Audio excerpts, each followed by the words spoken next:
মোহাম্মদ রফিকুল ইসলাম বিন সাঈদ, শাইখ রফিকুল ইসলাম বিন সাঈদ, পরিচালক ও আলোচক সহি সুন্নাহ মিডিয়া ট্রাস্ট, ইসলামী দাওয়াত সেন্টার, ঢাকা।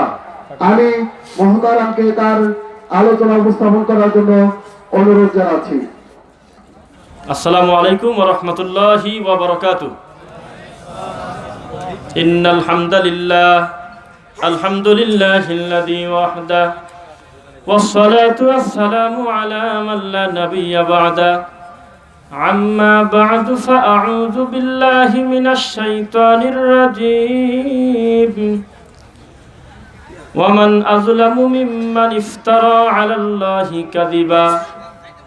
وقال تعالى وأن هذا صراطي مستقيما فاتبعوه ولا تتبعوا السبل فتفرق بكم عن سبيلي قال النبي صلى الله عليه وسلم عن عبد الله بن عمر رضي الله تعالى عنه قال أن النبي صلى الله عليه وسلم قال بلغوا عني ولو آية وحدثوا عن بني إسرائيل ولا حرج ومن كذب علي متعمدا فليتبوأ مقعده من النار تبارك الذي بيده الملك وهو على كل شيء قدير الذي خلق الموت والحياة ليبلوكم أيكم أحسن عملا.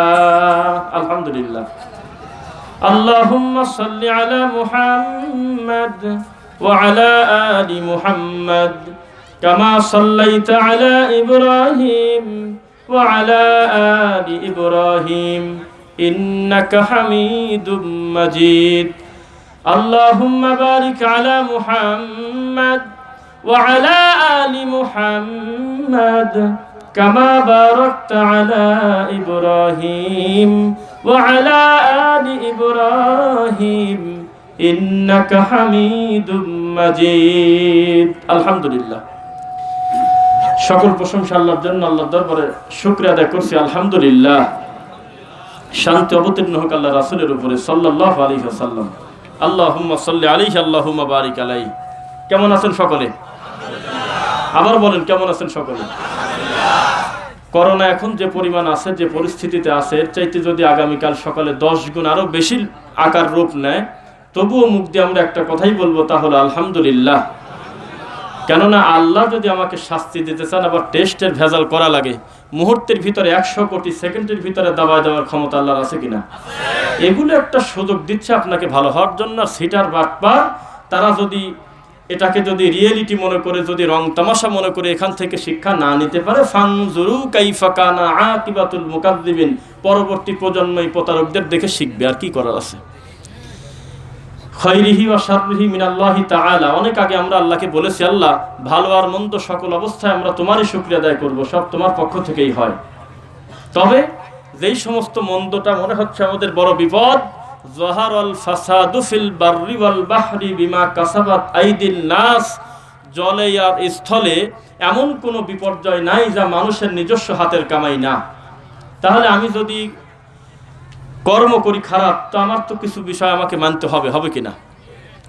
তো যাই হোক, যে কথা বোঝাতে চাচ্ছিলাম, এগুলো আল্লাহ মাথা ঝাঁকি দিচ্ছেন, এগুলো বিভিন্নভাবে সুযোগ দিচ্ছেন আপনাকে ফিরে আসার জন্য। তাছাড়া একটা লাশ আজকে যদি কবরস্থ করে আসেন, 10 দিন 15 দিন 1 মাস পর ওই লাশ, বহু শিয়াল দেখবেন যে লাশের এই লাশ উঠে নিয়ে চলে গেছে, কবর ফাঁকা, হাড় হাড্ডি 2-4টা পরে থাকে, থাকে না, 2 মাস 6 মাস পর ওই কবরের উপরে আরো কবর হচ্ছে, হচ্ছে না? হচ্ছে কিনা? ফিরআউনের লাশটাকে বিবাদানি কালি তাকুন আলিমান খালফাকা আয়া, একেবারে নিদর্শন করে আল্লাহ হাজার হাজার বছর অক্ষত রাখছেন। এটা আল্লাহ পারেন কিনা? আর এটা এক্সেপশনাল। আল্লাহ বলতেছে, আমি নারকেল গাছে পেয়ারা দেই না, জাম গাছে আম দেই না, এটা স্বাভাবিক প্রক্রিয়াতে যা হওয়ার দরকার তাই হয়। তবে ব্যতিক্রম কিছু করি, এটার মানে হলো আমি আল্লাহ যে বৃষ্টির ভিতরে রোদ দিতে পারি, এই ক্ষমতা আমার আছে। আমি আম গাছে পেয়ারা দিতে পারি, দেই আর না দেই, দিতে যে পারি, এই বিশ্বাসটা তোমার থাকা উচিত। কথা বুঝতে পারলেন? এখন এই করোনা বলেন, অন্যান্য যে সমস্ত রোগবালাই যাই কিছু বলেন, আমরা মনে করবো যে আল্লাহ এটা তোমার পক্ষ থেকে নিয়ামত, আর বালা তাদের জন্য, মুসিবত তাদের জন্য যারা লা ইলাহা ইল্লাল্লাহ সারা কবরে ঢুকে গেল।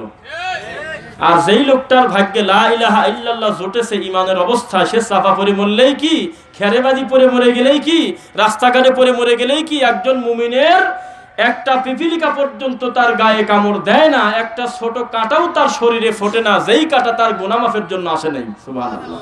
একজন মুমিনের জ্বরও লাভ, মাথা ব্যথাও লাভ, মানে পেট খারাপ লাভ, এমন কোনো জরুরত নাই একজন মুমিনের, তার লস সবই লাভ।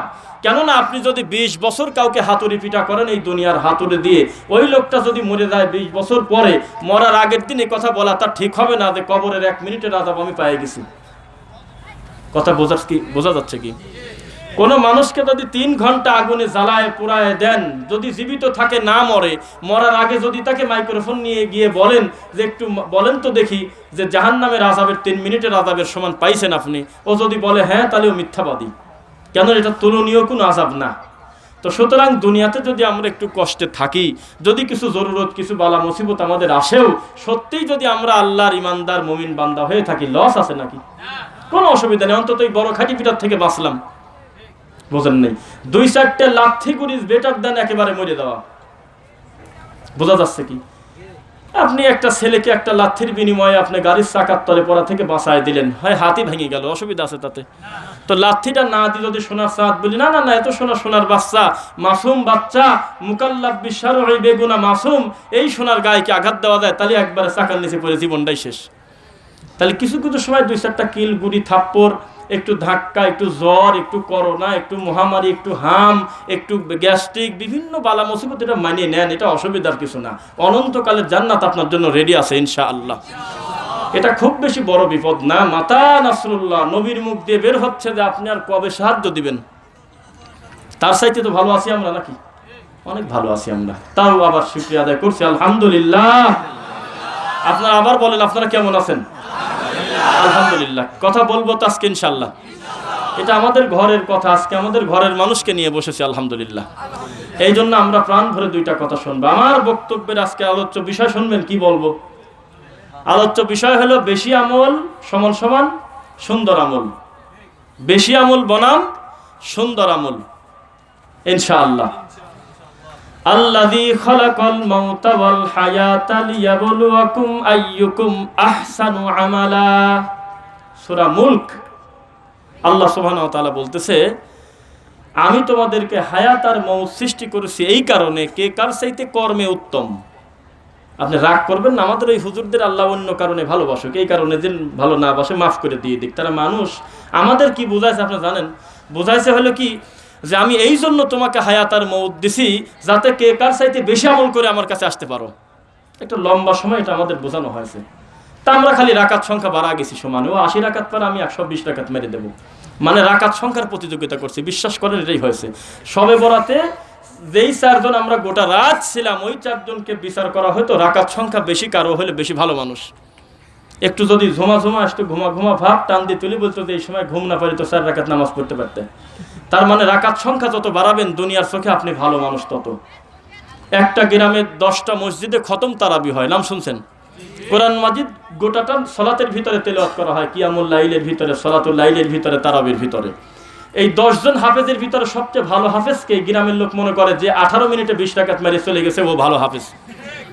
আর যেই ছেলে বলে আলহামদুলিল্লাহি রাব্বিল আলামিন, থেমে থেমে প্রত্যেকটা আয়াত বলতেছে, বলতে ঢিলে হাফেজ, ও এখনো জাতে ওঠে নাই।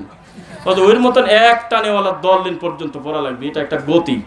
এটা লম্বা সময় আমরা ধর্মটাকে এভাবেই বুঝেছি। যার মুখ যত চালু, বিশ্বাস করেন অনেক সুন্দর ছেলে ফেলে, অনেক সুন্দর কোরআন তেলাওয়াত, একই সঙ্গে আমরা 10 জন হাফেজ খতম তারাবি পড়াতাম হাফেজ হওয়ার পর। এটা আমাদের কথা বলতেছি আমরা। 10 জনই হয়তো কিছু সময় এক পাশে আমরা মাদ্রাসায় এসে খাওয়া দাওয়া করে ঘুমাই। মাদ্রাসা চালু যখন ছিল প্রথম অবস্থায়, হেফজ শেষ করার পরেই দেখা গেল সবচেয়ে শেষে যে আসতো হুজুর অনেক সময় বলতো, বা আরো 2-4 জন বড় ছাত্র বলতো যে এত ঢিলে এই ছেলে, ওকে অন্যায় করছে, দেরি করে আসে।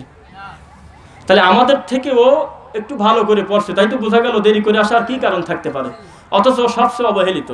আর গ্রামের লোকজন হাফেজ যাচাই করার সময় বলে যে অমকের ছেলে নেও, এক টানে একারে 17 মিনিটে মারিয়ে দিচ্ছে 20 টাকা। মানে ওই কি খোঁজে, বিশ্বাস করেন ওই কি খোঁজে খালি। আর যেই ছেলে 1.5 ঘন্টা 2 ঘন্টা পরে 8 রাকাত কি 20 রাকাত তারাবি পড়ে, ও কোনো নাম করা হাফেজ হয় না, ওর কোনো নাম টাম নাই। তাহলে রাকাত সংখ্যার প্রতি বেশি গুরুত্ব দিলাম না কোয়ালিটির উপর বেশি গুরুত্ব দিলাম? এটা একটা লম্বা সময় আমরা ধর্মটাকে এভাবেই বুঝেছি উপমহাদেশে। আমরা আপনার খারাপ লাগলে আজকে কথা কিছু শুনবো ইনশাআল্লাহ। আজকে আল্লাহ সুবহানাহু ওয়া তাআলা তিনি আমাদের সৃষ্টিকর্তা না? খালেক হিসেবে সেই আল্লাহকে আমাদের জন্য যথেষ্ট না? আপনার আর আমার মাথায় কোন বুদ্ধি থাকতে পারে যেই বুদ্ধি আল্লাহর নাই? আল্লাহু আকবার। সব তিনি জানেন, সব ক্ষমতা তার হাতে। সেই আল্লাহ সুবহানাহু ওয়া তাআলা এখানে বলতে পারতেন যে আল্লাযী খালাকাল মাউতা ওয়াল হায়াতা লিয়াবলুয়াকুম আইয়ুকুম আহসানু, বাদ দিয়ে যদি বলতেন আমলে বেশি বেশি করতে পারে কে, অনেক বেশি কাসির, বেশি বেশি আকসার আমালা, বেশি বেশি আমল করে আমি আল্লাহর কাছে যে ঢুকে পড়বে ও হলো সবচেয়ে বেশি দামি মানুষ। এটা তো স্বাভাবিক মনে হচ্ছিল, বললে ভালোই হতো।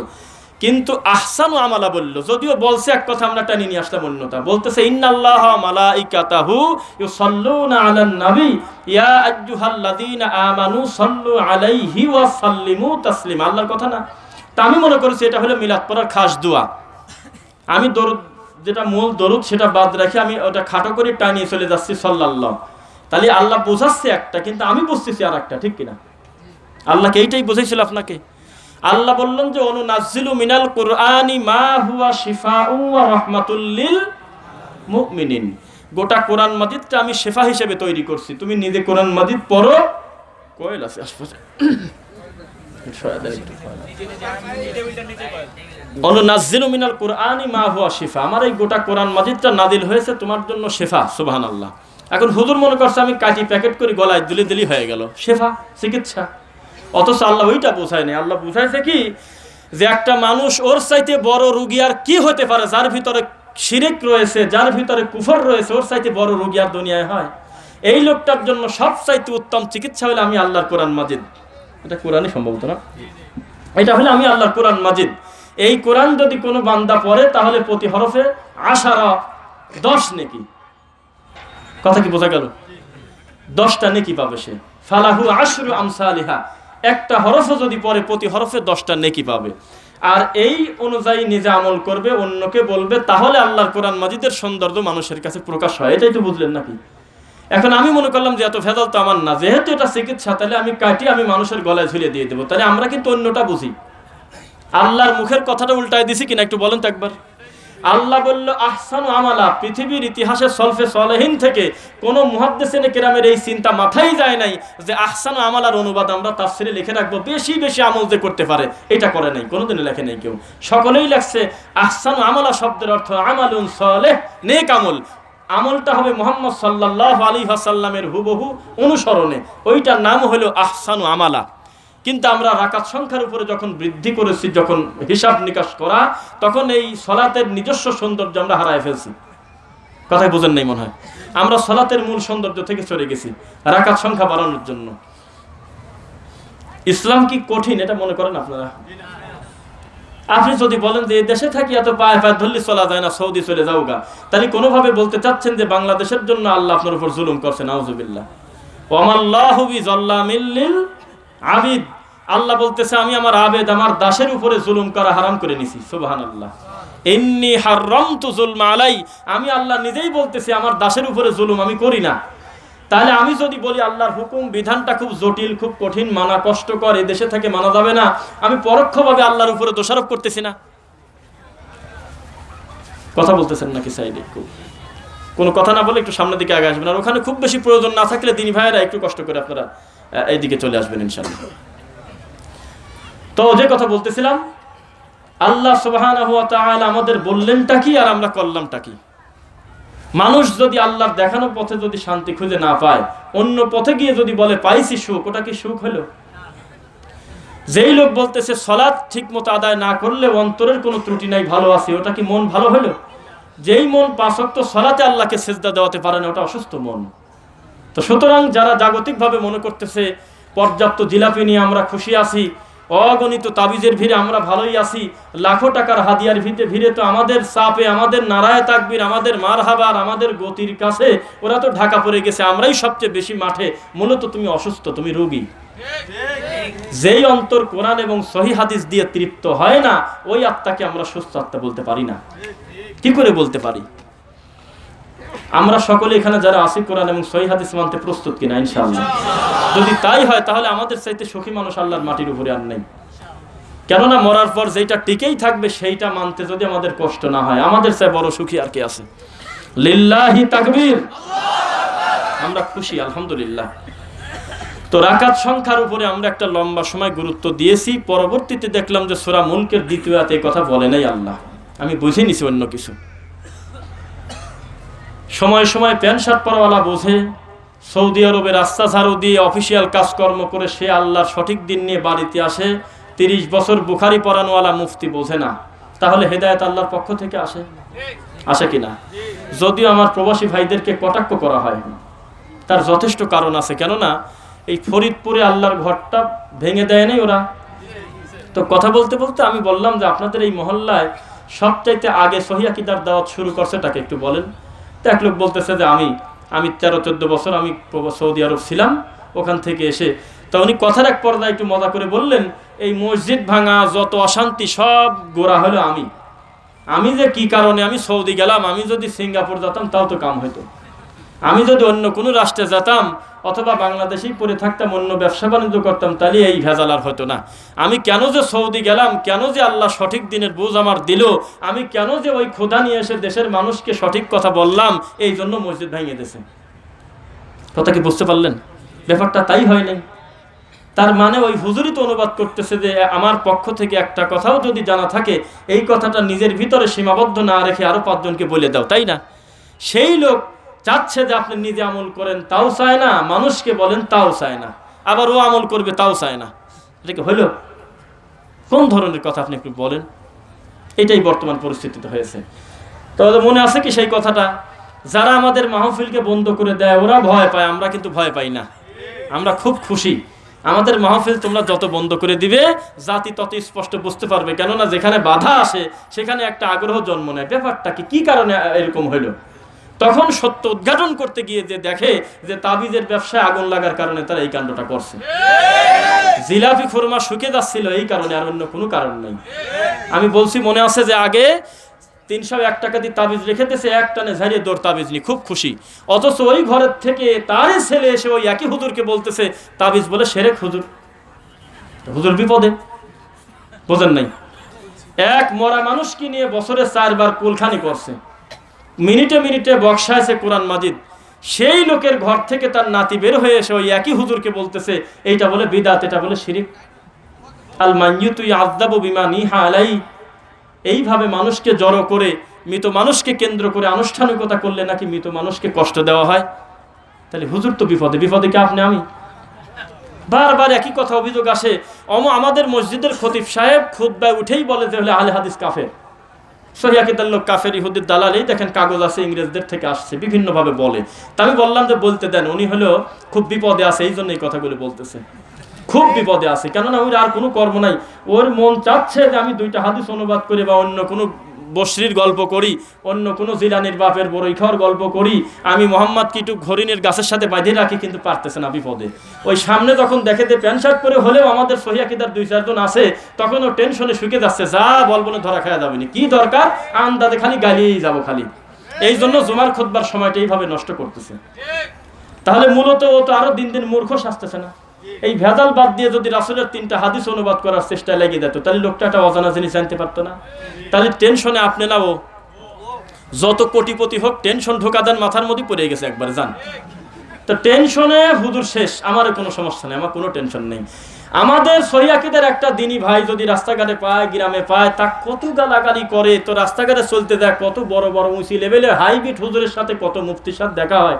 একদিনও আমার মুখের দিক টাকা বললো না যে হ্যাঁ আপনার এই কর্মটা হলো সুন্নাহ বিরোধী, এইটা হাদিসে নাই, এ কথা বলে না। খালি প্রশংসা, আপনারা ভালোই আলহামদুলিল্লাহ। কেন বলে এই কথা আপনি বলেন তো একবার? আমার রাগ করা উচিত ছিল, কেননা আমাদের কথা শোনার পরেই তো আমাদের দিনী ভাইরা আমল করতেছে আলহামদুলিল্লাহ। কিন্তু ওদের একা একা পায়ে রাস্তাঘাটে অপমান করে, আল্লাহর ঘরে তুমি আসো না, তোমার আমিনের কারণে আমার ফাতিহা পড়া ডিস্টার্ব যায়, কত কথা। অথচ ওই লোক আমাদের সাথে যখন দেখা হয় রাস্তাঘাটে, তখন একেবারে তুলসী পাতার সাথে থাকে, একবারে মুফতির কোনো কথা নাই, জবান বন্ধ, কোনো সমস্যা নাই, অন্যান্য কথা বলে। বাড়ি কোথায়? হ্যাঁ ভাইজান আমি আপনাকে দেখি আলহামদুলিল্লাহ, একদিন আমাদের ওখানে আসেন, এইসব কথা বলে। তো তুমি সিরিয়াল করে আমাকে তো বলতেই পারো যে আপনারা মসজিদে লাল বাতি দিতে নিষেধ করছেন কেন? লাল বাতি তো নবী নিজে দিয়েছে, এই কথাটা বলে না কেন একবার? তার মানে ও মোটে জানে যে পাকা শয়তানি করতেছে আমি মাঠে, আর এই সত্য যারা ডেলিভারি দেয় ওই লোকের সামনে আমি কিছুই না, আমার এগুলি বলে লাভ হবে না। এই জন্য এত সময় বসে থাকি, কোনো না কোনোভাবে তারা আমাদেরকে খোসাক, এই খোসানোর কারণে আমরা সত্যটা তাদেরকে বলে দিই, কিচ্ছুই কয় না। অথচ ওই একই লোক বাড়িতে যায়, অসহায় 2-4টা যুবক ছেলে বা সঠিক দিন যারা মানে তাদেরকে ওহাবি ফিতনাবাজ কাফের বলে বলে গালাগালি করে। তাহলে এখন মানুষ এগুলো বুঝতেছে না, বুঝতেছে কিনা? সত্য মানুষ বুঝতেছে আলহামদুলিল্লাহ। মানুষের ব্রেন এখন এমন সহজ হয়ে গেছে যে দিন মেনে নিতে কষ্ট নাই। তবে আমরা মনে করি একজন জাহেল দিন ধর্ম না জানা মানুষের হেদায়েত পেতে যত সহজ, তথাকথিত মুফতির হেদায়েত পেতে অত সহজ না। কারণ ও একেবারে সিদ্ধান্ত নিয়ে ঘোষণা দিয়ে মাঠে নামছে যে বেদাত আমি চাষ করবো একবারে মাঠে। আর ওই বেচারা তো জানে না, তা ওর কাছে সত্য মিথ্যা পৌঁছাই নাই। আপনি আপনার মতো করে যদি সঠিকটা ভালো করে বোঝান, আমরা আশা করি দিনের ক্ষেত্রে কিছু উপকার হবে। আর মুফতি তো আগেই মাথায় প্যাকেট করে নিয়ে আসে যে না যাই বলুক ওরা হলে ইহুদির দালাল। কথা কি বুঝতে পারলেন? আমি ওই এমনি ওয়াজে তো আমাদের গালাগালি করেই কত, তা আমি একটা কমেন্ট মাঝে মধ্যে পড়ি। আমি একটা জায়গায় দেখলাম, আমি বলছি বিসমিল্লাহির রহমানির রহিম, এই কথা বলে সূরা ইখলাস আমি 3 বার পড়ছি। পরে বলছি এইভাবে যদি কেউ পড়ে তাহলে গোটা কোরআন মাজিদ একবার খতম করলে যত নেকি হয় তত নেকি। আচ্ছা বলেন তো, এখানে কোনো দলের গন্ধ পাইছেন আপনি? এখানে কোনো অন্য সুন্নি ওয়াহাবি আছে? তাই দেখছি 2-1 কমেন্টে লেখছে তুই হলে ইহুদির দালাল। তার মানে ওকল সিদ্ধান্ত নিয়েই আছে যে আমার কর্মই হলে ওদের গালাগালি করা। ওকল বুঝে শুনে গালিচ্ছে না, আপনি ভুল করতেছেন সেই জন্য গালিচ্ছে তা কিন্তু না। আপনাকে আমি অপবাদ দেবো এই জন্য আপনার অপরাধ করা জরুরি না। আপনাকে আমি গালি দেবো আপনি পাপ করা জরুরি না। আমার মানসিকতা খারাপ হলেই যথেষ্ট। শোনা যাচ্ছে না কথা মনে হয়? আপনাকে আমি বিনা কারণে গালিগালাজ করব এটার জন্য বিশেষ কোনো কারণ না। আপনি ভালো মানুষ, তাও আমি গালি দিতে পারি আমার মানসিকতার কারণে, পারি কি না? তো জাতি এখন বুঝতেছে খুব বিপদে আছে। বিশ্বাস করেন এত টেনশন শেষ নাই। মাঝে মধ্যে কিয়াম করে, মাঝে মধ্যে করে না, বসে পড়ে। মানে কি যে ওই একই লোক কিছুদিন আগে ঝাঁকি দিয়ে মানে টাইনিয়ে চলে গেছে ইল্লাল্লাহর হুটান, এই লোক এখন কমা দিছে। তা আপনি কমা দিচ্ছেন কত? এগুলো খুব বেশি জরুরি না, মাঝে মধ্যে করেন, মাঝে মধ্যে ছাড়েন, অসুবিধা নেই। ভালো ভালো মানুষ মুনাজাতে কাঁদি অস্থির করে ফেলা দেয়। ও বলছে যে আর দোয়া মুখ হল ইবাদত, দোয়াই তো হলো ইবাদত। এই কথা বলে মোনাজাত বৈধ করা হুজুর মাঝে মধ্যে ছাড়িয়ে দিচ্ছে। বিশ্বাস করেন ছাড়িয়ে দিচ্ছে, করে না। অল্প মুসল্লি আছে, উনি ওই দোয়াটা পরে একে উঠে যাচ্ছে। তো বলে যে চলে যাচ্ছেন, কয় না করা লাগবে মনে করে, করার দরকার নেই। মাঝে মধ্যে ছাড়েন, মাঝে মধ্যে করেন। তার টেনশন ঢুকে দেয়নি ওর মাথায়। হুজুরের কত তফিল শক্ত, হুজুর কত বড় বিদাতি, হুজুরের কত বড় বিদ্যা। ওই মুফতির কাছে, ওই শাইখুল হাদিসের কাছে আমাদের সহিহ আকীদার চেনা জানা মুখ 5টা তার ওই মসজিদে ঢোকা দেন, কিছুই করবে না, খালি ওর সামনে সালাত আদায় করবে। দেখবেন যে খুতবার কথা বদলা দিছে, অন্য কথা কয়। বাপ মার ওয়াজ করবে, অন্যায় হক হালালের ব্যাপারে, আর আমলের কথা কয় না। জানতে ধরা পড়ে যাবো না। আমাদের লোক দেখে ভয় ওরা পায় না, ওদের দেখে আমরা ভয় পাই। ওদের দেখে আমরা যদি ভয় পাই, এমনও জায়গা আছে 1001 আমাদের সংখ্যায় নাই, তাও তো আমাদের চিন্তা নাই। চিন্তা আছে কি? পৃথিবীর শ্রেষ্ঠ মানুষ মুহাম্মদ সাল্লাল্লাহু আলাইহি ওয়াসাল্লামের জনপ্রিয়তা লাগে না? ওয়া ইন তুতি আকসারা মান ফিল আরদি ইদিল্লুকা আন সাবিলিল্লাহ। মুহাম্মদ সাল্লাল্লাহু আলাইহি ওয়াসাল্লাম আপনি বাড়ি বাড়ি ঘুরে প্রত্যেকটা মাথা গুনে গুনে হিসাব করে সকলের মতামত নিয়ে ধর্ম চালাতে যায় না। মানুষের স্বভাব হলো মানুষকে ডাইভার্ট করে অন্য রাস্তায় ফেরায় দাও। একে হুঁশ আন্দাজে চলে সব মানুষ। আপনাকে চালাবে হলো ওহী, জিবরাইলকে দিয়ে যা বলি তাই মতো চলেন আপনি, মানুষের কথা মতো চলেন না। আমরা সংখ্যায় কি বিশ্বাসী? সংখ্যার বিবেচনা কি সত্যের মাপকাঠি হতে পারে? সবচাইতে নারায়ে তাকবীরের ভিড়ে, সবচাইতে মারহাবার ভিড়ে রাসূলের সুন্নাত দিন দিন কোরবানি হচ্ছে, জানেন আপনি? কোনো কারণ নেই, একাই খালি চেঁচায়, খালি চেঁচায়। মানুষ মনে করতেছে মাঠ গরম, এর চাইতে ভালো বাজার কি হতে পারে? অথচ তার কাছে 2টা সুন্নার কথা বলেন, বলবে ছোটখাটো বলে মন খারাপ করবে। সুন্নাত দেখে যে ভয় পায়, ওর চাইতে বড় ভীতু, বড় কাপড় সেই মাটির উপরে আছে বলে মনে করেন। বিদাত দেখে যে আত্মতৃপ্তি বোধ করে, বিদাতিকে তিনি সমর্থন করে, তার চাইতে বড় জালেম মাটির উপরে আছে বলে মনে করেন আপনি? সুন্নাত দেখে যে আত্মতৃপ্তি পায়, নবীজির একটা ছোট সুন্নাত কেউ ছোটখাটো বলে ব্যঙ্গ করে না, তার চাইতে তৃপ্ত খুশি মানুষ কি খুঁজে পাবেন মাটির উপরে? আর ওরা আমাদের কি বলে জানেন? বলতেছে যে না এই আমলটা তো আমাদের না, এটা হলো ওদের। যেটা মেলে না সেটা ওই আমাদের চাপা দেয়। আমাকে লস আছে, মোট সুন্নাত আমার দিক দিয়ে দিচ্ছে, আমাদের কাছে সুন্নাত নিরাপদ আলহামদুলিল্লাহ। এই সুযোগে এই প্রতারক রাসূল সাল্লাল্লাহু আলাইহি ওয়াসাল্লামের চূড়ান্ত সুন্নাত থেকে মানে পড়ে আছে ফাঁকে, আমার লস আছে নাকি? তার সাথে পামির আলী পায় না, এটা আমার কাম, এটা হলো ওই রে কাম, ওরে আহলে হাদিস করে। এই কথা বলি রাসূল সাল্লাল্লাহু আলাইহি ওয়াসাল্লামের সুন্দর সুন্দর সুন্নাতগুলি ঠেলে আমাদের দিক দিয়ে দিচ্ছে, ক্ষতি হচ্ছে আমাদের। আমাদের কাছে আল্লাহ নবীর সুন্নাত নিরাপদ, ওর কাছে বুঝা ফেতনাবাজ, বিপদে ডবল পড়লো না। এমনি আমল তো করেই না, আবার ঠেলে আমাদের দিকে উপকার করে দিয়ে দিচ্ছে। কোনো অসুবিধা নেই, খালি মানিয়ে নেবেন। যত হুজুরে বলবেন, যত ফেতনার সিরিয়াল আছে ঢালি আমার দিক দিয়ে দেন, ওটা সুন্নাত মেশিনে টিকলে আমরা মানিয়ে নেবো। সামিউনা ওয়া আতাওনা। আমাদের বিশ্বাস হলে হে মুহাম্মদ সাল্লাল্লাহু আলাইহি ওয়াসাল্লাম, তোমার কথা আর আল্লাহর কথা যেখানে শুনবো, শোনার সাথে সাথে মানিয়ে নেব। সাথে সাথে মানা সহজ, দেরি করে মানা কঠিন। দেখবেন একটা মুসি জুতা সেলাই করতে করতে আমাকে বলতেছে আয়াতুল কুরসি পড়বেন, খুব ফজিলত। জানলে ভাবে সালাম ফিরানোর পর পড়বেন, তাহলে জান্নাতে আপনি ঢুকে গেছেন, নিশ্চিত থাকেন ইনশাআল্লাহ। খালি মরে গেলেই কাম। আমার অন্তরে যদি বক্রতা থাকে, তাহলে আমি ভাববো যে এটা মুসি মেথরের কথা কি করে শুনি আমি। আবার আরেকটা চিন্তা মাথায় আসতে পারে যে যত ভালো কথাই বলুক, আমার উপর তালার বড় ঠাকুর তার বলে নাই, যতই হাদিসে থাকুক, এটার ব্যাখ্যা তো আমার হুজুর কয়া দেয়নি যে আমল করা লাগবে। আগে জিজ্ঞাসা করি দেখি উপরতলার থেকে, বুঝে নিচ্ছেন তো, উপরতলা থেকে এটা ডেলিভারি পাস করে দিয়েছে কিনা। যদি বলে যে না বাবা এটা রহিত হয়ে গেছে, এটা উঠে নারী ভুড়ি দিতে একটু বাদ দরকার নাই, তাহলে আমি ধরবো যে এটা ফেতনাবাজ, এটা চলতেছে না। আর আমাদের কোনো ভেজাল নাই। এই মাটির উপরে যে কোনো লোকের থেকে যদি রাসূল সাল্লাল্লাহু আলাইহি ওয়াসাল্লামের কোনো সুন্নাহর খবর পাই, বিল বাইয়িনাতি ওয়াজ জুবুর, দলিল প্রমাণ যদি ক্লিয়ার হয়ে যায়, সঙ্গে সঙ্গে সামিউনা ওয়া আতাওনা, শুনলাম কি মানলাম। আমরা সুখী না ওরা সুখী? ভেজালে খুব ভেজালে আছে, বিশ্বাস করেন। খুব জালসা মাহফিল করার পরে আমি বাদে আরো 3 জন বক্তা ছিল, ওরা যে পরিমাণ খুশি হয়ে গেছে টাকা মাকা নিয়ে, ওর চাইতে বেশি খুশি হয়েছিলাম আমি 20-30 জন লোক নিয়ে নারায়ণগঞ্জে প্রোগ্রাম করতে দিলে না ফিরে দেয়। বিশ্বাস করেন, জানেন না তাই। কেননা আমার আত্মতৃপ্তি নিয়ে যাচ্ছিলাম যে এই গ্রামের মানুষ জানুক কোনো না কোনোভাবে এই ওহাবিরা আমাদের দেশে ঢুকছে। তো একবার এই টেনশনে হুজুরে যাওয়া লাগবে না একবার কোনো না কোনো দিন। ওই হুজুর কোনো না কোনো দিন মাথায় নিক যে না, সারা জীবন আমার জিলাপি দিয়ে সবকিছু ঢেকে রাখতে পারবো না, আজকে আসি ফিরে গেল, কালকে আবার একেবারে মঞ্চেতে ফিরে যাবেনি। এটাকে বাসার থেকে গেল, এরপর থেকে 8 ঘন্টা ওয়াজ করে ফিরে যাবে। এরপর থেকে এমন হলো যে ছাতা আমি ওই মঞ্চে নাই বসতে পারি, এরকম না হয়, তাহলে আমাদের লস আছে কি? কোনো না কোনোভাবে সত্যটা মানুষের কাছে পৌঁছাক। আমরা এত কষ্ট করে চ্যালেঞ্জ করে বলি যে হুজুর আপনি রাগ করেন কেন, আমাদের গোটা বক্তব্য সিরিয়াল করে আপনি টানেন, 1.5 ঘন্টা 2 ঘন্টার বক্তব্যে একটা বার বলি না ভাই রে আপনি অমুক দলের দিকে আসেন, আমাদের একটা তরিকা আছে, ওই তরিকার নাম লেখা দেন, তাহলে জান্নাতে যাবেন। এই কথা বলছি আমরা মুখ দিয়ে কোনোদিন?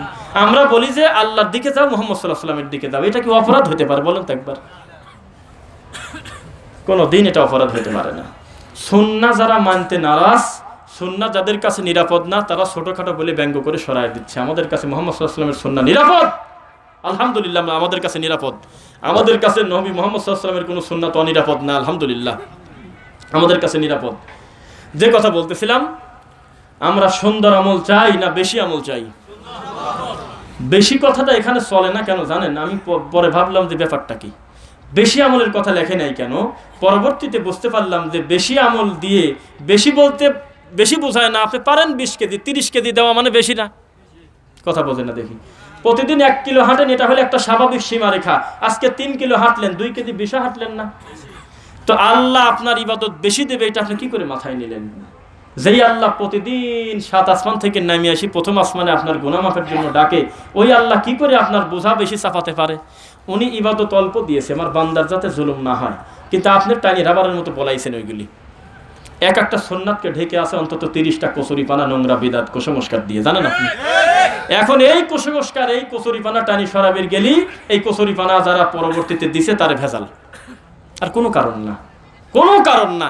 এত অপবাদ দাও, একটু শর্ট করে এই অপবাদ দাও না, কেউ বেদাত করে। এত অপবাদ, এত গালি দাও, শর্ট করে বলো যে ওরা মুশরিক, তা তো বলো না।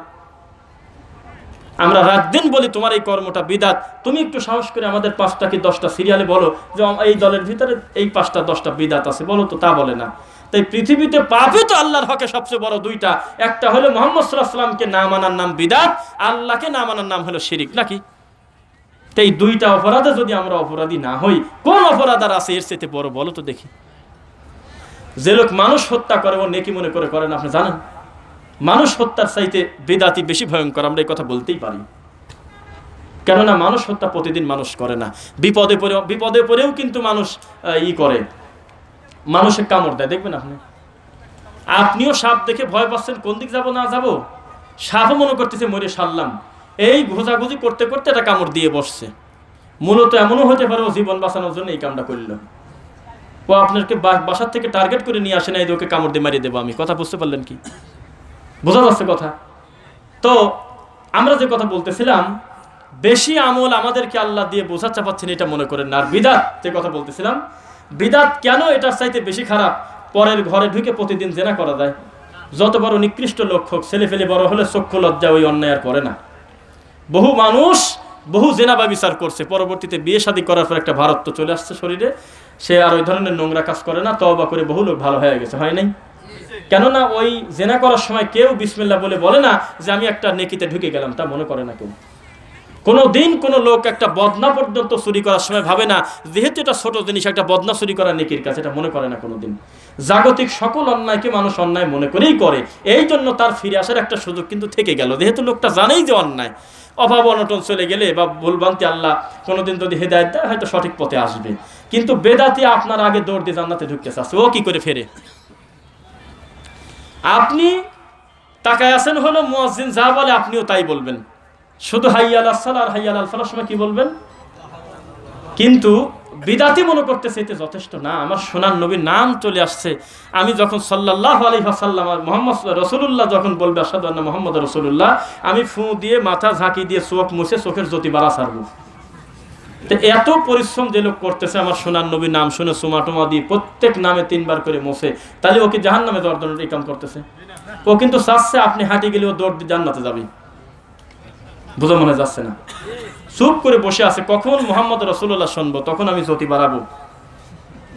কিন্তু ভুলটা করছে কোন জায়গায় এটা ও বোঝেই নাই।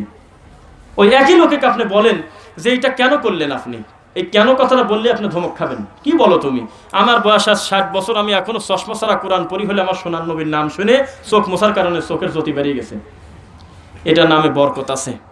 তখন আপনি তাকে বলেন যে বাবাজি, যেই বরকতের আশায় আপনি রাসূলুল্লাহ শোনার সাথে সাথে চোখ মুছলেন, ওই রাসূলকে যিনি মাটির উপরে পাঠিয়েছেন তিনি হলেন মাখলুক, আর আল্লাহ যিনি পাঠিয়েছেন তিনি হলেন খালেক। এই আল্লাহর নাম শুনলেন আপনি কয়েকবার, আল্লাহ, আল্লাহু আকবার, আল্লাহু আকবার, আশহাদু আল্লা ইলাহা ইল্লাল্লাহ, পৃথিবীর শ্রেষ্ঠ বাক্য, এই সব শব্দে বরকত খুঁজে পেলেন না। ওই সময় তো চোখ মুখ মুছলেন না, যেই মাখলুকের নাম আসছে চোখ ডলি মুছলেন কেন? কথা ক্লিয়ার বোঝেন নাই মনে হয়? তার মানে আপনি আপনার মন মতো যেটাকে ভালো মনে করতেছেন সেটা ভালো নাও হতে পারে। আপনি আল্লাহর কাছে বারবার বলতেছেন যে এত দোয়া করি, এত হাত তুলে কাঁদি, আমাকে দেন না, আপনি আমাকে দেন না, এর ভিতরে না দেওয়ার ভিতরেও তো সফলতা থাকতে পারে, আপনি না বুঝতে পারেন।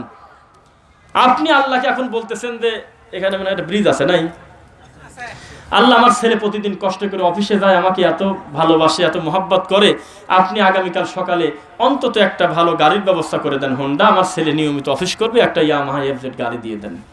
তা আল্লাহ মনে করলো যে ঠিক আছে, দেওয়ার দরকার, দিয়ে দিলাম। তো পরবর্তী দিন সকালে ফজর সালাত পরে আপনার ছেলে খুশির চোটেই এক টান মেরে দিয়েছে, খালি ওই ব্রিজের পর গাড়ি উঠছে, ও আর ওঠে নাই, ও সাইডে পড়ে ইন্তেকাল, ইন্নালিল্লাহ। হতে পারে কিনা? বিশ্বাস করেন পৃথিবীর কোনো মানুষ যদি অপবাদ আল্লাহর উপরে না দেয়, ওর মাই এই খবর পায় বলবে আমি নয় জ্ঞান বুদ্ধি নেই, আমি একটা মানুষ ঝুলে বলে ফেলছিলাম, তোমারও কি জ্ঞান নাই? ওই একটা দেওয়ার জিনিস হলো, যেই জিনিস ব্রিজের এপার তিন ওপার ওঠে না, ওই একটা জিনিস। তা আল্লাহ বলতেছে তুমি যেটাকে ভালো মনে করে বারবার আমার উপরে তুমি বলো যে দেও না কে, দেও না কে, তুমি কি করে বুঝলে যে ওইটা তোমার জন্য মঙ্গল ছিল? আমি বুঝি তোমার জন্য কোনটা মঙ্গল কোনটা অমঙ্গল। কেননা এটা পরীক্ষার কেন্দ্র, তুমি 80 পেতে চাও না, তুমি ভালো মার্ক নিতে চাও না, তোমাকে মার্ক ভালো দেওয়া কোন ডাক্তার ভালো বোঝে? তুমি এটা বোঝো না, কেউ বোঝে না। এইবার একটু খেয়াল করবেন কথাটা, ভেজাল লাগে রয় নাই আমার আর আপনার ভিতরে, কথা বোঝেন নাই? ভেজাল লাগে রয় নাই, ইবাদত সংক্রান্ত বহু বিষয় ভেজাল লাগে রয় নাই। এই ভেজালকে আমরা তৈরি করছি না, শত শত হাজার হাজার বছর ধরে চলে আসতেছে। কথা একটু আওয়াজ দিবেন, ভালো হবে আমার মনে হয়। আমার আর আপনার আমলগত যে মুশকিল ভেজাল, এইটা আমি বানাইছি না, বহু আগে থেকে টানি চলে আসতেছে। কথা বুঝবেন কিন্তু। চাচাতো ভাইয়ের সাথে চাচাতো ভাই কথা কয় না 4 বছর, কেন? সৌদি আরব থেকে ঘুরে আসি, জোরে আমিন কয় সেই জন্য। বুঝছেন কথা আমার? 5 কলি টুপিটা টান দিয়ে খুলি, গোল টুপি মাথায় দিয়েছে, বলতেছে যে এটা কাজ করলি নাকি তুই? এই কলির ভিতরেই হলো জিনিস ছিল একটা, তুই এটা কাজ করলি। 5 কলিটা খুলে তেনার টুপি মাথায় দিয়েছে, তেনার টুপি সেলাই এলা, তো বললো যে কামটা ভালো করো নাই। আবার ওইটা খুলে 5 কলি মাথায় দিয়েছে, তো বলতেছে যে এটা কাজ নাকি? তুমি আমার বাবাই বদলা দিলে। একটা ব্যক্তিক বিচার করা হচ্ছে টুপি দিয়ে, তার ছোট একটা সুন্নাত দিয়ে বা অন্য কোনো জিনিস দিয়ে মানুষ বিচার করতেছে না। তো যাই হোক, এটা ভেজাল যেহেতু হয়েই গেছে, তো ভেজালটা নিরসন চান কিনা? তো এই মাটির উপরে কোন মানুষের ব্রেন বুদ্ধি আমার নবী মুহাম্মদের চাইতে বেশি সাল্লাল্লাহু আলাইহি সাল্লাম? বলেন তো একবার, নাম বলেন, নাম বলেন। কোন লোকটার মাথায় আমার নবী মুহাম্মদ সাল্লাল্লাহু আলাইহি ওয়াসাল্লামের চাইতে বেশি বুদ্ধি আছে? আছে এরকম?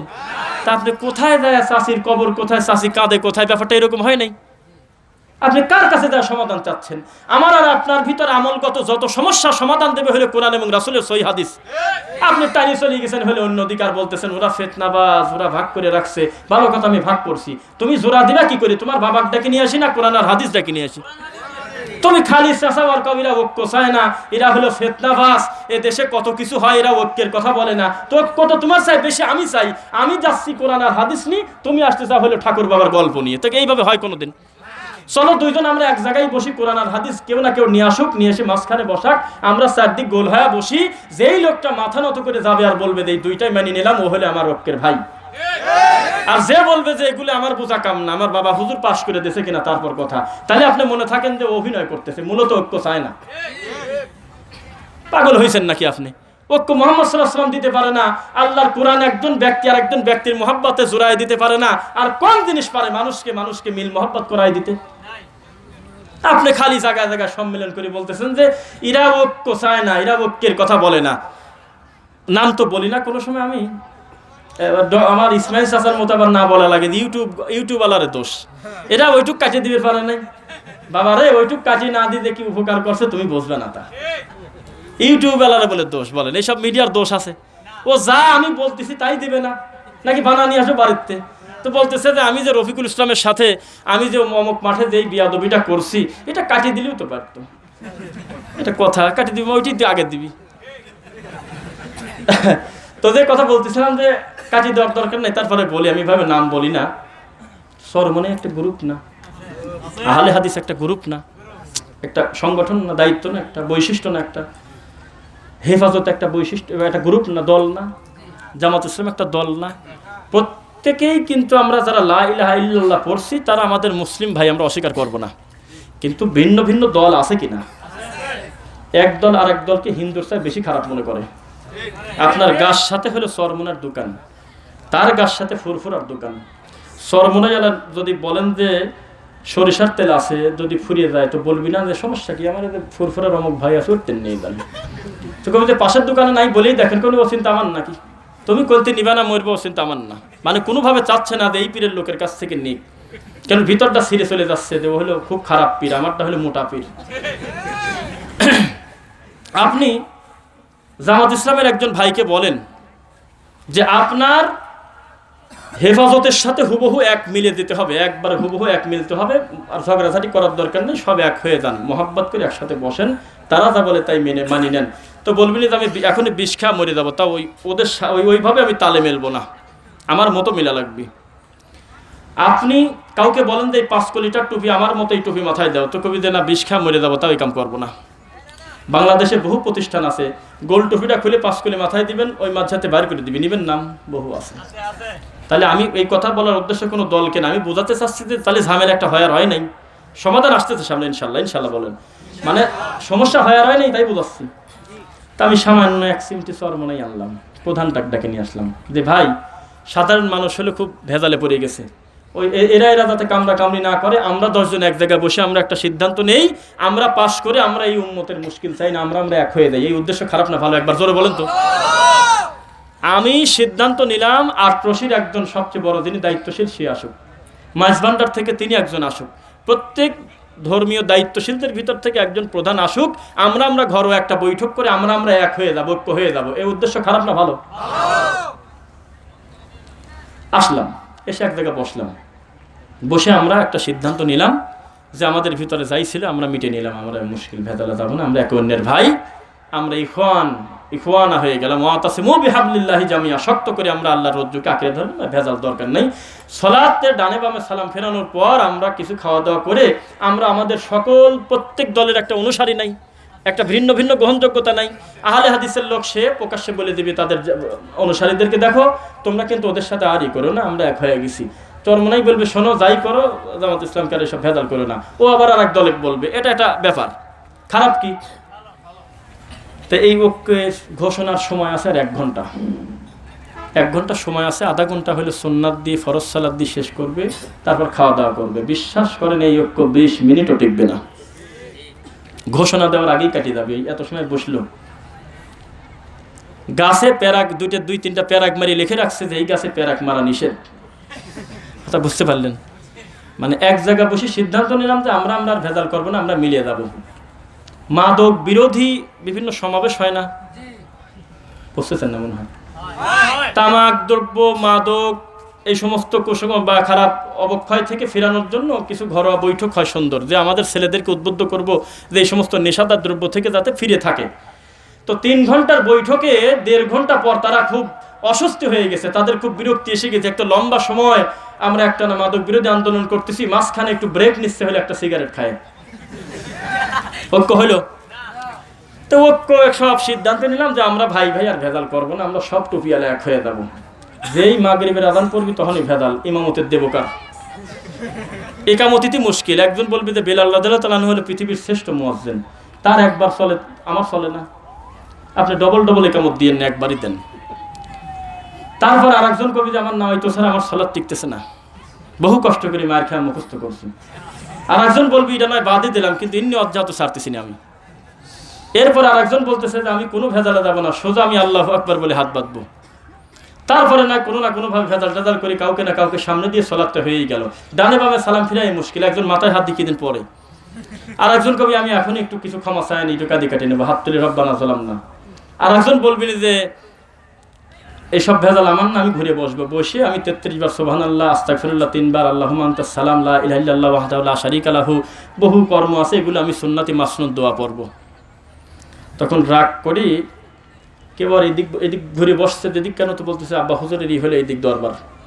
আর একজন বলবে যে আমার পুরা লা ইলাহা ইল্লাল্লাহ এটা আমার জন্য হচ্ছে না, একটু ভেজাল আছে আমার, আমি যেহেতু এখন উঁচু দরজায় চলে গেছি, কামেল হয়ে গেছি, আমার এখন এই জেকেটটা খাটো করি, শুধু ইল্লাল্লাহ চলে আসছে আমি। আর একজন বলবে তোমার সাথে বড় দরজা আমার, আমি ওই ইল্লাল্লাহর ইল্লা কাটি দিয়ে আমি খালি হুর পর আছি টিকে, সামান্য একটু পরেই ফানাফিল্লা চলে যাব। তো এই যে একটা মুশকিল, আপনি কি সিদ্ধান্ত কাকে দিবেন আপনি বলেন? এই ঐক্য কি টিকবে? কিন্তু এই সকলে মিলে যদি আমরা একযোগে প্রথমেই স্বীকার করে নিতাম, পক্ষে যাক বিপক্ষে যাক যাই হোক, মুহাম্মদ সাল্লাল্লাহু আলাইহি ওয়াসাল্লামের সুন্নাহ দিয়েই আমাদের আমলটা মাপবো, যার আমল টেকে ওইটাই টিকবে, না মানলে বলবো যা হয়েছে এতদিন হয়ে গেছে। তাহলে ঐক্য একাই হইতো না? কষ্ট লাগছে মনে আপনাদের? আমি আর আপনি ঐক্য হবো, এটা চেঁচানোর কি আছে? আপনার সাথে যদি আমার 1000 বছরও দেখা না হয়, কতদিন তো হায়াত নাই, 40 বছরও যদি কোনোদিন দেখা না হয়, তবু আপনার সাথে আমার ঐক্য অটো হয়ে যাবে। কিভাবে শুনবেন? আপনার আর আমার আমল আকীদা হুবহু মিলে গেলে একাই ঐক্য হয়ে গেছে। আপনি ঘরে বসে খালি কাঁদেন যে ওরা ঐক্য চায় না, আমাদের চাইতে বড় ঐক্য কেউ চায় না। কেননা যেই ঐক্য কোরআন আর নবীদের সুন্নাত দিতে পারে না, এই মাটির উপরে কোন প্রতারক আছে সে ঐক্য দিবে? তাহলে ঐক্যের পক্ষে না ঐক্যের বিপক্ষে আমরা? সুন্নাত দিয়ে না সুন্নাত বাদ দিয়ে? লা তালবিসুল হাক্কা বিল বাতিল ওয়া তাকতুমুল হাক্কা ওয়া আনতুম তাআলামুন। খবরদার তোমরা আমি আল্লাহর সত্য আর মিথ্যাকে মিশ্রণ করে ফেলো না। আর আপনি ঐক্যের অর্থ কি বলতেছেন জানেন? আপনি তুমি একটু আমিনটা একটু খাটো করে দাও, ওইভাবে পাউডার না লাগা, একটু সরলরা করো, আমরা একটু এগিয়ে যাই। কথা বলেন দেখি। তুমি সরাসরি অত বুকে না রেখে তুমি সামান্য একটু নিচে নামো, আমি একটু উপরে উঠি। হ্যাঁ, কথা বোঝে না দেখি। তুমি খয়রাতে যাও, কিন্তু মানে জিলাপি খুরমা খাওয়ার দরকার নাই, খালি দোয়াটা করে চলে আসো। তার মানে আমি একটু এগিয়ে যাবো, তুমি একটু এগিয়ে আসবে। এইটার মানে হলো আমি সুন্নাত ছাড় দেবো, তুমি একটু ফিতনা ছাড়িয়ে দিবে আমার দিক। তাহলে এই গোল আলু হয়ে গেল না? একটা পাত্রের ভিতরে সামান্য একটু সরিষার তেল, সয়াবিন তেল, petrol, palm oil, octane, diesel, kerosene তেল, নারকেল তেল, সকল তেল একটা বাটির ভিতরে ভরিয়ে দিলেন, কোনো পদার্থ তৈরি হলো? মূলত ময়লা তৈরি হলো না? কিন্তু প্রত্যেকটা আলাদা করেন, তার নিজস্ব একটা মান আছে। সরিষার তেল আলাদা করেন, তার আলাদা একটা দাম আছে। সয়াবিন তেল তার জায়গায় তার একটা মান আছে, আছে কিনা? কথা তো বোঝেন না। পেট্রোল তার একটা মান আছে, ভিন্ন দাম আছে। সমস্ত দামি জিনিস এক জায়গায় প্যাকেট করে সব বেদামি করে ছাড়ছেন, এখন কুকুরও খায় না। মুশকিল হলো না? ফেরাউনের মতো থাকুক, এটা একটা ইতিহাস। আবু জেহেলের গতিতে থাকুক, ওটা একটা ইতিহাস। যারা নারকেল ফাটালোকেই ধর্ম মনে করতেছে, তারা থাকুক, ওটা তাদের একটা ধর্ম। আমি মুসলমান, অন্তত আমি তো মুহাম্মদ সাল্লাল্লাহু আলাইহি ওয়াসাল্লামকে চূড়ান্ত সুন্নাতের মাপকাঠি মনে করি। তা কেন করি না? বোঝাতে পারলাম না মনে হয়। প্রত্যেকে তার জায়গায় জায়গায় অটল না? তা আমি কেন আমার সুন্নাতকে খাটো মনে করলাম? আমি কেন মুহাম্মদ সাল্লাল্লাহু আলাইহি ওয়াসাল্লামের প্রতি এত রাগ আমার? তার সুন্নাত আমার কাছে অবহেলিত কেন? এইভাবে ঐক্য হয় কোনোদিন? ঐক্য হয় না। একটু আগে বসবেন, সামনে কষ্ট করে। পিছন দিয়ে পরিবেশ করে দিবেন। আপনাদের উদ্দেশ্যে আমার আরো একটু কথা। এইসব অপবাদের জবাব দিয়ে খারাপ করতেছি মনে নাকি? কোনো নাম টাম কিন্তু না, কত সুন্দরভাবে বোঝানো হচ্ছে মনে হয়, তাই না? ওই মনে করেন যেই জিনিসগুলো আপনাকে ফেস করতে হয়, শুনতে হয়, আমি এই হৃদয়ের ভিতরে জমে থাকা দুইটা কথা আমি আমার জায়গা থেকে বলার চেষ্টা করতেছি ইনশাআল্লাহ। আর একটা অপবাদ হলো ওরা হলো কট্টরপন্থী। কি পন্থী বোঝেন নাই? কট্টরপন্থী। ওরা খুব কঠিন, ওরা খুব সব বিষয়ে খুব কঠোর। যে কয়জন মুহাম্মদ সাল্লাল্লাহু আলাইহি ওয়াসাল্লামের সঠিক সুন্নাহ মানি, এই কয়জনও যদি তোমার মতো ঠান্ডা হুজুর হয়ে যেতাম, বহু আগে এই দেশে ধর্ম বেশি খাইতো। এখনো লা ইলাহা ইল্লাল্লাহ বলার লোক আছে কিনা? এখনো মানুষকে সিজদা দেওয়ার বিপক্ষে লোক আছে কিনা? এখনো তার ছোট হোক বড় হোক সকল প্রয়োজন আল্লাহকে বলার লোক এখনো 2-4 জন আছে। এই 2-4 জন লোকও যদি মনে করতো যে ঠান্ডা হুজুর হয়ে যাবো, কাবা ঘরে কেউ মূর্তি বানা ছাড়িয়ে দেবো, তাহলে এই দেশে বহু আগে ধর্ম বেঁচে খাইতো। তুমি শুকরিয়া আদায় করো, তুমি এই সুন্নাত পালন করনেওয়ালা কিছু মানুষের জন্য আসমানের রিজিক পাও। দুনিয়া এত সময় আবার টিকে আবার থাকে। তুমি যে জাতি কাণ্ড করতেছ কোরআন পড়ে, এই কোরআন পড়ে বিভিন্ন কাজ করতেছেন। আমরা বলতেছে মাই ইয়াহদিল্লাহু ফাহুয়াল মুহতাদ ওয়া মাই ইউদলিল ফালান তাজিদ লাহু ওয়ালিয়্যাম মুরশিদা। আমি আল্লাহ যাকে হেদায়েত দেই সে হেদায়েত পায়, তাই না? আমি আল্লাহ যার হেদায়েত দেই না তার জন্য কোনো ওয়ালি মুরশিদ নাই। তাহলে আমরা বুঝে নিলাম যে আমি আল্লাহ যদি কারো হেদায়েত না দেই, কে আছে, কোন বন্ধু আছে, কোন মুরশিদ আছে তাকে হেদায়েত দেয়? মিলে গেল না? এত সুন্দর একটা স্বচ্ছ কথাকে ঘুরায় নিয়ে বলতেছে ওর তো কোনো হেদায়েতই নাই, যার কোনো মুরশিদ নাই, ওলি নাই। তাহলে আপনি আল্লাহর নিজস্ব সিফাতি নামটা টানি মানুষের কাছে দিয়ে কুফরি করলেন না? এই যদি আপনার ধর্ম প্রচারকের কাণ্ড হয়ে থাকে, তাহলে আল্লাহ আপনার মতো লোক যদি সব হয়ে যেত, এ দেশ বহু আগে ধ্বংস করে দিত না আল্লাহ বিশ্ব? এখনো পর্যন্ত দিচ্ছে না, কেননা এখনো সত্যকে সত্য বলার লোক আজও আছে, আলহামদুলিল্লাহ আছে। আপনি না হয় জিলাপি নিয়ে মুহাম্মদ সাল্লাল্লাহু আলাইহি ওয়াসাল্লামের সুন্নাহকে ঢেকে রাখছেন, বুঝতে দিতে চাচ্ছেন না। কেউ তো মানতেছে নাকি? মানতেছে না, সঠিক মানতেছে। তো যে কথা বলতেছিলাম, গালি দিতে দিতে হিদায়াত আসে, জানেন আপনি? বাবরি মসজিদের গল্প আমরা জানি না, তবে শুনি লোক মুখে, যিনি ভাঙছিলেন তিনি নাকি পরবর্তীতে ভুল বুঝে মুসলমান হয়ে নিজে আবার একটা আল্লাহর ঘর তৈরি করছে। সুবহানাল্লাহ। এটা আমরা শুনছেন আপনারা নাকি? তা আমরাও এটা বিশ্বাসী, যারা আমাদেরকে গালি দিচ্ছে, যারা আপনাকে অপছন্দ করতেছে, রাসূলের সুন্নাহর উপরে ব্যঙ্গ করতেছে, আমরা আশা করি আল্লাহ তাকেও হেদায়েত দিতে পারেন ইনশাআল্লাহ। যদি এই বুঝটা আসে যে গালিটা দিলাম, এদের ব্যাপারটা কি, কাদের গালি দিলাম, কিছু বুঝতে আল্লাহ দিতেও পারেন কিনা? আল্লাহকে আমরা ভয় করি কি করি না? পরীক্ষার টেনশনে বই নিয়ে বসার সময় পাচ্ছেন না। জাহান্নামের আযাবের ভয়ে লোকটা আল্লাহর ঘরেই ঢোকে না, ভয়তে হইলো। এটা কি ভয় হইলো? আল্লাহর ভয় আল্লাহর কাছেই বেশি দেওয়া লাগবে না, আল্লাহর কাছেই আরো বেশি দিতে হবে। আল্লাহর কাছে যেতে হলে একটা মাধ্যম আছে, সেই মাধ্যমটা কি? আল্লাহর কোরআন মাজিদ এবং রাসূল সাল্লাল্লাহু আলাইহি ওয়াসাল্লামের সুন্নাহ, রাসূলের অনুসরণ আছে কিনা? এই দুইটা জিনিস লাগবে না? তাহলে আপনি যে আল্লাহকে ভয় পান তার দলিল হলো আপনি কোরআন আর হাদিস মানেন, আলহামদুলিল্লাহ। হারে কপাল, এত ক্লিয়ার করে বলার পরেও কেন যে কানে যায় না এখন মানুষ বসতেছে। কেননা আমরা কোন বারবার বলি যে আপনার আমলটা ভুল, এইটা আমরা বলি না। আমরা বলতেছি মুহাম্মদ সাল্লাল্লাহু আলাইহি ওয়াসাল্লামের সুন্নাহর দিকে আসেন, দেখেন সুন্নাহটা কি বলে, তাও বোঝে না। তাহলে কোনো না কোনো ভাবে আপনি যেভাবে মানুষকে আল্লাহর দিকে ঠেলে দিতে চাচ্ছেন, এর চাইতে দ্রুত গতিতে মানুষের দিকে চলে যাচ্ছে, ঠেকায় দিতে চাচ্ছে একদল। জানেন আপনি? চাচ্ছে না? চাচ্ছে। দেখেন,